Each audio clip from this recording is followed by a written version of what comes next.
সবাইকে আমার শুভেচ্ছা জানিয়ে আমার অল্প সময়ের কথাকে শুরু করতে যাচ্ছি। আজকে যে আমরা গুরুত্বপূর্ণ কথা বলার চেষ্টা করব, মা তৌফিকি ইল্লা বিল্লাহ। আল্লাহ পাক রব্বুল আলামিন সম্পর্কে আমাদের ধারণা কি হওয়া উচিত?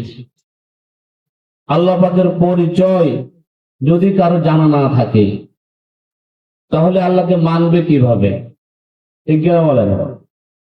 আল্লাহ পাকের পরিচয় যদি আল্লাহকে সঠিকভাবে তার মা কদরুল্লাহ হাক্কা কদরি, আল্লাহর হক অনুযায়ী আল্লাহকে চিনতে হবে।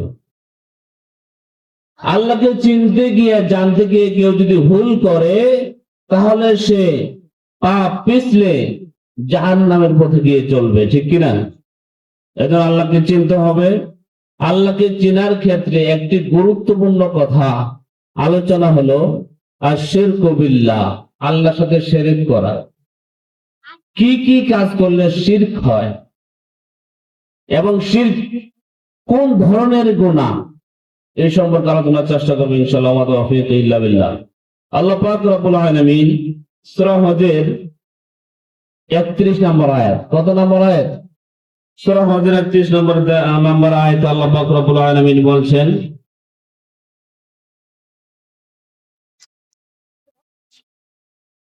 আল্লাহ পাক বলছেন, ومن يشرك بالله فقد خر من السماء, যে ব্যক্তি আমি আল্লাহর সাথে শরীক করবে সে যেন আসমান থেকে ছিটকে পড়ে গেল। নাউযুবিল্লাহ বলেন।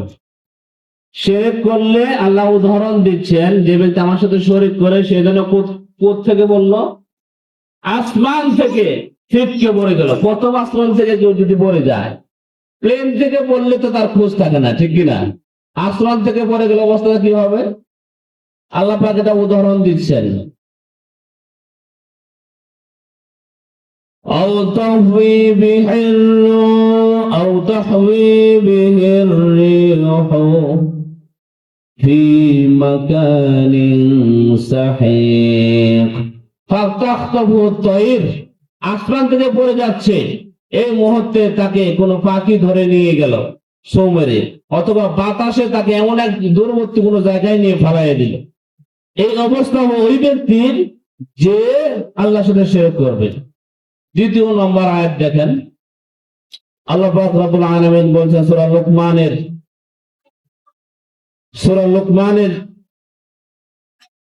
13 নম্বর আয়াতে, লুকমান আলাইহিস সালাম তার সন্তানকে ওসিয়ত করছেন, উপদেশ দিচ্ছেন, وَإِذْ قَالَ لُقْمَانُ لِابْنِهِ وَهُوَ يَعِظُهُ يَا بُنَيَّ لَا تُشْرِكْ بِاللَّهِ إِنَّ الشِّرْكَ لَظُلْمٌ عَظِيمٌ, ও আমার আদরের সন্তান রে, তুমি আল্লাহর সাথে কাউকে শরীক করো না। লা তুশরিক বিল্লাহ, আল্লাহর সাথে কাউকে শরীক করো না। ইন্না শিরকা লাযুলমুন আযীম, নিশ্চয়ই শিরক হলো বড় জুলুম। সবচেয়ে বড় জুলুম কোনটা? আল্লাহর সাথে অংশীদারিত্ব সাব্যস্ত করা। তৃতীয় নম্বর আয়াত দেখেন, আল্লাহ পাক বলছেন, আল্লাহ রাব্বুল আলামিন বলছেন, যে ব্যক্তি শিরক করবে তার সমস্ত আমল বরবাদ হয়ে যাবে। সূরা জুমার 65 নম্বর আয়াত, আল্লাহ পাক বলছেন, লাকাদ উহিয়া ইলাইকা ওয়া ইলাল্লাযীনা মিন ক্বাবলিকা লাইন আশরাকতা লায়াহবাতান্না আমালুক ওয়া লাতাকুনান্না মিনাল খাসিরিন। ও নবী গো, আমি আপনার উপরে ওহী নাযিল করেছি, ইতিপূর্বে যারা রয়েছে তাদের নিকটে আমি ওহী নাযিল করেছিলাম, লাইন আশরাকতা, যদি আপনি আমার সাথে শরীক করেন, লা ইয়াহবাতান্না আমালুক, আপনার সমস্ত আমল বরবাদ হয়ে যাবে। সমস্ত আমল কি হয়ে যাবে? নবীকে আল্লাহ তাআলা হুঁশিয়ার করছেন, সাবধান করছেন, নবী আপনিও যদি আমার সাথে শরীক স্থাপন করেন তাহলে আপনার সমস্ত আমল বরবাদ হয়ে যাবে। ওয়ালা তাকুনান্না মিনাল খাসিরিন, এবং আপনি ক্ষতিগ্রস্তদের অন্তর্ভুক্ত হয়ে যাবেন। ৪র্থ নম্বর আয়াত দেখেন, সূরা মায়েদার ৭৫ নম্বর আয়াত। সূরা মায়েদার এই আয়াতে আল্লাহ পাক রব্বুল আলামিন বলছেন, ওয়ামান ইউশরিক বিল্লাহ ফাকাদ হারামাল্লাহু আলাইহিল জান্নাহ ওয়া মাওয়াহুন নার ওয়া মা লিয-যালিমিন মিন আনসার। আল্লাহ পাক বলছেন, ওয়ামান ইউশরিক বিল্লাহ, যে ব্যক্তি আমি আল্লাহর সাথে শরীক করবে, ফাকাদ হারামাল্লাহু আলাইহিল জান্নাহ, এই ব্যক্তির জন্য জান্নাত হারাম। জান্নাত কি? হারাম।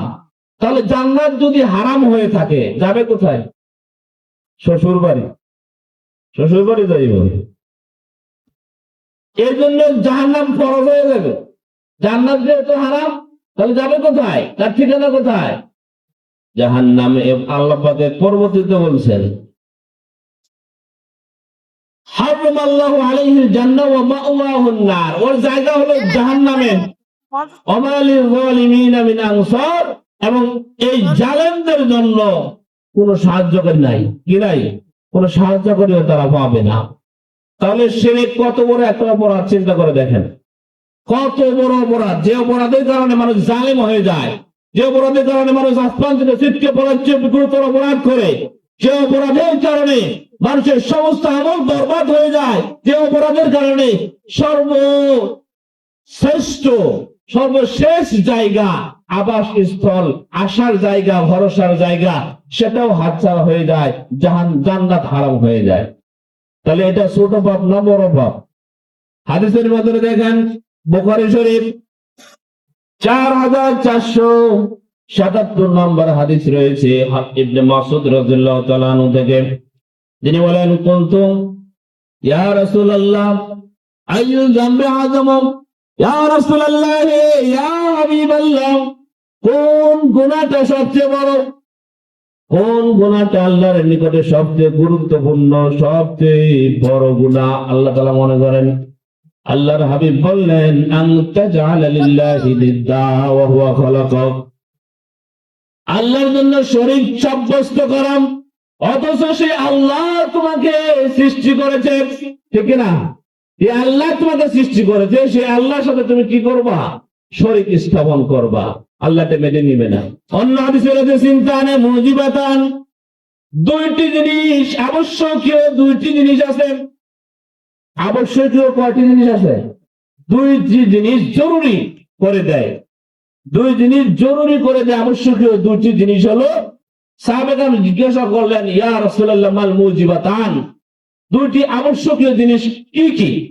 আল্লাহর হাবিব বললেন,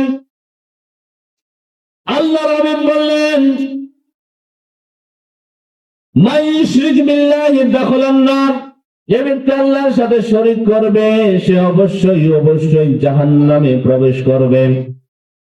ওয়া মান লা ইউশরিক বিল্লাহি ফাকাদ দাখালাল জান্নাহ, যে ব্যক্তি আল্লাহর সাথে শরীক করবে না, আল্লাহর উপর দায়িত্ব হলো তাকে জান্নাতে পৌঁছে দেওয়া। সুবহানাল্লাহ। চিন্তা করে দেখছেন? এরপর দেখেন, যে ব্যক্তি আল্লাহর সাথে শরীক করবেন, কাল হাসরের মাঠে সমস্ত উম্মত নবীর দিকে তাকিয়ে থাকবেন। নবী আমাদের জন্য সুপারিশ করবে কি করবে না? গুনাহগার উম্মতের জন্য নবী সুপারিশ করবে। কিন্তু যে ব্যক্তি আল্লাহর সাথে শরীক করে, আল্লাহর রাসূলের সুপারিশ থেকে সে মাহরুম হয়ে যাবে। তিরমিজি শরীফ, এই হাদিসটি রয়েছে কোথায়? তিরমিজি শরীফে। তিরমিজি শরীফের ২৪৪১ নম্বর হাদিস। এই হাদিসে বলা হলো, আল্লাহর হাবিব বলছেন, আতাআতিম মিন ইনদি রাব্বি, আল্লাহ পাকের পক্ষ থেকে একজন ফেরেশতা আমার নিকটে আসলো, ফাখায়্যারানি বাইনা আইয়াদখুলা নিসবা উম্মতি আল জান্নাহ ওয়া বাইনা শাফাআ, আমাকে দুইটি বিষয়ে এখতিয়ার দিল। নবী হে, আল্লাহ পাক আপনাকে দুই বিষয় এখতিয়ার দিয়েছেন। একটি বিষয় হলো আপনার অর্ধেক উম্মত জান্নাতে চলে যাবে, আরেকটি বিষয় হলো আপনার জন্য শাফাআতের দায়িত্ব দেওয়া হবে, শাফাআতের সুযোগ দেওয়া হবে। কোনটি নেবেন? বলেন তো কোনটা নিলে ভালো হবে আপনারা বলেন। একটি হলো অর্ধেক উম্মত জান্নাতে চলে যাবে, আর অর্ধেক জাহান্নামে যাবে। আরেকটি হলো আল্লাহ রাসূল সুপারিশ করে করে মানুষকে, গুনাহগার উম্মতকে জান্নাতে পৌঁছে দিবে। কোনটা ভালো হয় বলেন তো আপনারা বুদ্ধি খাটায় বলেন। আল্লাহর হাবিব বললেন আমি গ্রহণ করলাম শাফাআতকে। কি গ্রহণ করলাম? শাফাআতকে। তার জন্য শাফাআত করব। পরবর্তীতে রয়েছে লিমান মাতাম লা ইউশরিক বিল্লাহি শাইআ, যে ব্যক্তি আমার সাথে শরীক করবে না এমত অবস্থায় মারা যাবে, তার জন্য আমি সুপারিশ করে জান্নাতে নিয়ে যাব। সুবহানাল্লাহ। সুবহানাল্লাহ আসতে পারবে নাকি বাড়িয়ালি না করছে? হ্যাঁ, বাড়িলে আমার সময় বলে দিয়েছে যে মাহফিলে দিয়ে গেলে সুবহানাল্লাহ তাতে না কর, যা কো বাবারে দেয় গোবা, এরকম বলছে? একটু জোরে জোরে বলেন নারায়ে তাকবীর। জোরে বলেন, আশপাশের মানুষ যারা আসে না ওরা যাতে শুনে আসে। মাহফিল শুরু হয়ে গেছে ইনশাআল্লাহ, সবাই আসেন। নারায়ে তাকবীর। দিন ইসলাম, দিন ইসলাম। যেভাবে কইতেছেন দিন ইসলাম কেমনে খায় না, জোরে বলতে হবে, না না খায় আসেন জোরে কন। মানুষ যে কোথায় আছে একজনে যদি দুনিয়া কাঁপায়, আপনারা তো অনেক মানুষ আছেন এখানে। নারায়ে তাকবীর। এখন শুনেন, অল্প সময় বোঝায় দেই। হুজুর শিরকের যে বর্ণনা করলেন এটা একটা মারাত্মক একটা পাপ, এই পাপের কোনো ক্ষমা নাই। সূরা নিসার 116 নম্বর আয়াতে দেখেন আল্লাহ পাক বলছেন ইন্নাল্লাহা লা ইয়াগফিরু আইয়ুশরাকা বিহি, আল্লাহ পাক ক্ষমা করবেন না। আল্লাহ পাক কি করবেন না? ক্ষমা করবেন না যে আমার সাথে শরীক করে, আমি তাকে কি করব না? ক্ষমা করব না। ওয়াইগফিরু মা দুনা যালিকা লিমান ইয়াশা, এছাড়া আর যে কেউ আছে তাকে যে কোনো মুহূর্তে আমি আল্লাহ ক্ষমা করে দিতে পারি, যে কোনো মুহূর্তে ক্ষমা করে দিতে পারি। কিন্তু যে আমার সাথে শিরক অংশীদারিত্ব, শিরক করবে, অংশীদারিত্ব স্থাপন করবে, তাকে আমি ক্ষমা করব না। এটা আল্লাহর ফয়সালা। শিরক করতে করতে মারা গেছে, চিরস্থায়ী ভাবে জাহান্নামে তাকে থাকতে হবে। তাহলে এই শিরক কি? আমাদের সমাজে রন্ধন রন্ধের শিরক ঢুকে গেছে। মুসলমান শিরক করে অথচ সে জানে না। সে কি করে না? জানে না। মুসলমান শিরক করে, ছোট শিরক আর শিরকুল আসগর। একটা হলো ছোট শিরক, এটা তো এই টুপিওয়ালা দাড়িওয়ালা যারা আছে, নামাজি যারা, এদের মধ্যে আছে। শিরকে আসগর হলো আর রিয়া, রিয়া লোক দেখানো ইবাদত যারা করে, এটা ছোট শিরক।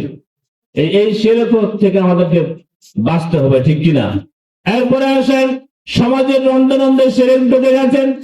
কিছু মানুষ রয়েছেন, কিছু মুসলমান রয়েছে যারা না বোঝার কারণে জিকির হবে কার নামে বলেন? একটু জোরে কোন না, কার নামে জিকির হবে? আল্লাহর নামে জিকির। আল্লাহ বলছেন ওয়াজকুর ইসমা রাব্বিক। অন্য জায়গায় সূরা আলার ভেতরে বলছেন সাব্বিহ ইসমা রাব্বিক। নবী হে, আপনি আপনার রবের নামের জিকির করেন। কার নামের জিকির?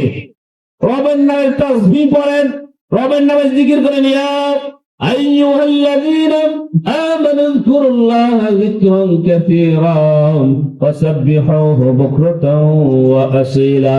আল্লাহ বললেন, হে ঈমানদারেরা, তোমরা বেশি বেশি আমি আল্লাহর জিকির করো।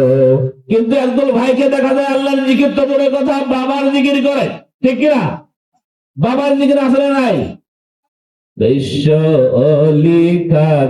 বাবা আছে না নাই?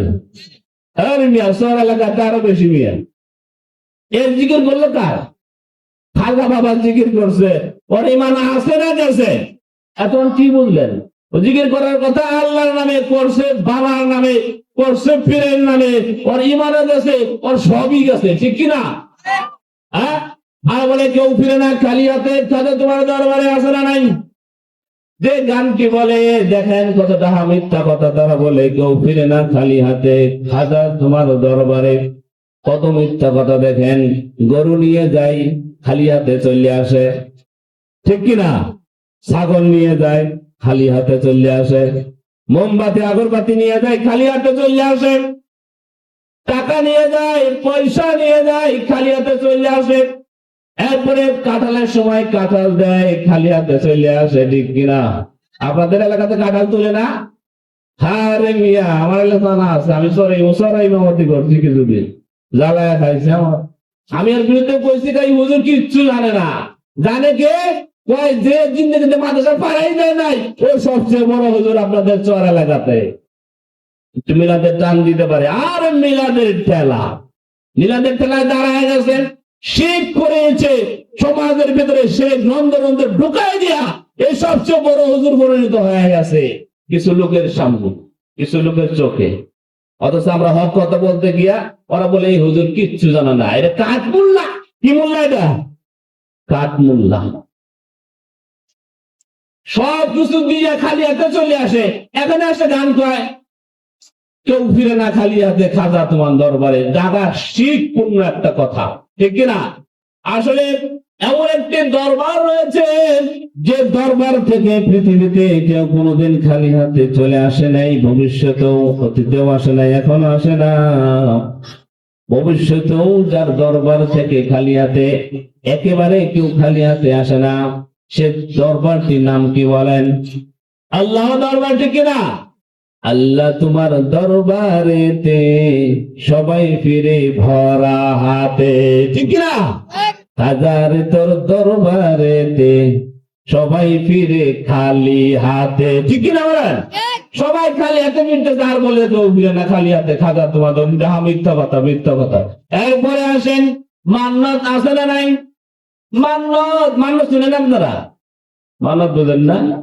মান্নত, আল্লাহ তুমি যদি আমার রোগটা ভালো করে দাও, তুমি যদি আমার ছেলের পরীক্ষা যদি A+ পায়, আমার যদি চাকরিটা হয়ে যায়, বিদেশ গিয়ে যদি চাকরি পায়, যদি সাকসেস হয়ে যায়, তাহলে আমি এনাদপুর যাইয়া খিচুড়ি খাইব, দুমুঠে খিচুড়ি করব।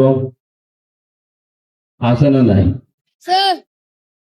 ওই যে বক্সিগঞ্জ আছে না, দৈত্য চরে গিয়া কি করব? খিচুড়ি করবো। এরকম এরকম মান্যত মানসিক করে কি করে না? এই মানসিকটা মান্যতটাও শিরক। মান্যতটাও কি? যদি আল্লাহর নাম ছাড়া মান্যত হবে আল্লাহর জন্য, কার জন্য হবে? আপনার দেখেন, মান্যত কোন কিছু পুরা যদি করে আল্লাহ তাআলার দরবারে, আল্লাহ তাআলার রাস্তায় কিছু দিয়ে দিব, এই নিয়তটা হলো একটা ইবাদত। নিয়তটা একটা কি? ইবাদত। এখন ইবাদত হবে কার জন্য বলেন? সমস্ত ইবাদত কার জন্য?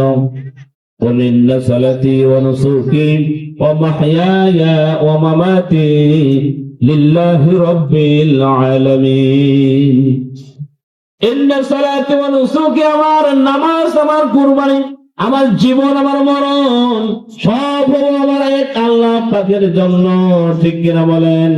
এখন যদি আমার মান্নত একটা ইবাদত, মান্নতটা যদি খাজার দরবারে হয়ে যায়, তাহলে এটা হবে সম্পূর্ণ শিরক। সম্পূর্ণ কি হবে? শিরক। তাহলে আপনি মান্যত করলেন মাজারে কেন? মান্যত হবে একমাত্র আল্লাহর নামে। কার নামে? আল্লাহ যদি পোড়া করে খিচুড়ি যদি পাকাতে চান, বাড়িতে পাকাইবেন, গরিবকে খাওয়াবেন। মান্যতে খাবার একমাত্র গরিবের হক, কোন ধনিয়ে খাইতে পারবেন না। আপনি নিয়ে গেলেন ওই দরবারে, সবাই তো মিলে খাইলে, এত তো শিরক করলেন, আর খানাটাও দিলেন বেজায়গায়, জায়গার মতো খানা দেন নাই, ঠিক কিনা? এজন্য মান্যত হবে কার নামে? আল্লাহ নামে। যদি মান্যত বাবার দরবারে যায়, এটা শিরক হবে, আপনার জন্য জান্নাত হারাম হয়ে যাবে। এজন্য আমাদের ফিরে আসা দরকার। এরপরে দেখেন, আর শিরক হবে, আর শিরকের জাত, শিরক দুই প্রকার। কয় প্রকার? দুই প্রকার। একটা হলো শিরকের জাত, শিরকের সিফাত। শিরকের জাত হলো এক আল্লাহ। আল্লাহ কয়জন? এক আল্লাহর সাথে অন্য কোন আল্লাহ বা খোদা মানা, এটা হলো শিরকের জাত। মুসলমান কিন্তু এটা করে না। মুসলমান মানে কয় খোদা? এক খোদা। তাহলে শিরক করে কোন জায়গায় গিয়ে? দ্বিতীয় নম্বর শিরকের সিফাত। আল্লাহ যত গুণ আছে, গুণের মধ্যে গিয়ে মুসলমান শিরক করে ফেলায়। যেমন বাবার দরবারে গিয়ে চায়, কেউ যদি কেউ চাবে কার কাছে বলেন? আপনি যখন চাবেন, আমি যখন চাবো, কি চাবো? কার কাছে চাবো? আপনি যাই চান, কার কাছে চাবো আমরা? জোরে বলেন। আল্লাহর কাছে যাব। কেউ যদি বাবার কাছে গিয়ে চায়, বাবা গো আমার সন্তান হয় না, সন্তান দাও, মাদার গিয়ে চাইলো, ঠিক কিনা? তাহলে চাওয়াটা হলো দোয়া। চাওয়ার নাম কি? দোয়া। তো দোয়া একটা ইবাদত না? আর দোয়াও হাদিসের ভিতরে দোয়াও ওয়াল ইবাদা, দোয়াই ইবাদত। দোয়াই কি? ইবাদত। তাহলে দোয়া একটা ইবাদত। তাহলে দোয়াটা হবে কার কাছে? আল্লাহর কাছে। কিন্তু সে দোয়া করছে যে কোথায়? মাজারে। তাহলে সে ইবাদতটা নিয়ে গেছে মাজারে। মাজার ওরা মৃত ব্যক্তির কাছে গিয়ে চাইছে। শিরক কি শিরক না বলেন? এটাও শিরিক। কারণ ইবাদতটা সে নিয়ে গেছে মাজারওয়ালার কাছে, এটাও শিরিক হবে। ওই মাজারওয়ালা, এমন মাজারওয়ালা রয়েছে জিন্দেগিতে তার সন্তানই হয় নাই, আর হাজার হাজার মুরিদরা গিয়া তার কাছে সন্তান চায়। ওই মাজারওয়ালারই সন্তান ছিল না মিয়া। এমন আল্লাহর ওলি নাই পৃথিবীতে, তার সন্তানই ছিল না। ওই মাজার গিয়ে উনি শুয়েছে, মারা গেছে, আর কি ক্ষমতা আছে? কোনো ক্ষমতা নাই। তার কাছে গিয়ে তার মুরিদেরা সন্তান চায়। বেটা হ্যারি নিজেরই সন্তান নাই, তোমার সন্তান দিবে কোত্থেকে? আসলে সন্তান দেয় কে বলেন? ইয়াহাবু লিমান ইয়াশাউ ইনাসা ওয়া ইয়াহাবু লিমান ইয়াশাউ যুকুর আও ইযাববিহুম মুকরানা ওয়া ইনাসা ওয়া ইয়াজআলু মান ইয়াশাউ আকিমা। আল্লাহ পাক বলেন আল্লাহ পাক রব্বুল আলামিন, আমি কাউকে কন্যা সন্তান দেই, কাউকে পুত্র সন্তান দেই, কাউকে উভয়টা দেই, কাউকে জনমের মতো বন্ধ করে রাখি। তাহলে সন্তান দেওয়ার মালিক কে? আল্লাহ তাআলা। চাইছে কার কাছে? মাজারের কাছে। এজন্য শিরক করছে। কি করছে? শিরক করছে। এজন্য শিরকের যত সিস্টেম আর আমাদের সমাজে রয়েছে, এগুলা সারা সারা রাত বললো শেষ হবে না, এত শিরক আমরা করি। এজন্য শিরক সম্বন্ধে আমাদের জানতে হবে, শিরক থেকে আমাদের বিরত থাকতে হবে। যদি তা না থাকি, আমল করে কিন্তু লাভ হবে না। বস্তার নিচে যদি ফুটা থাকে, খলের নিচে যদি ভাঙ্গা থাকে, মাছ ধরবে? মাছ থাকবে? যতই মাছ মারেন, যতই আমল করেন, এটা কিন্তু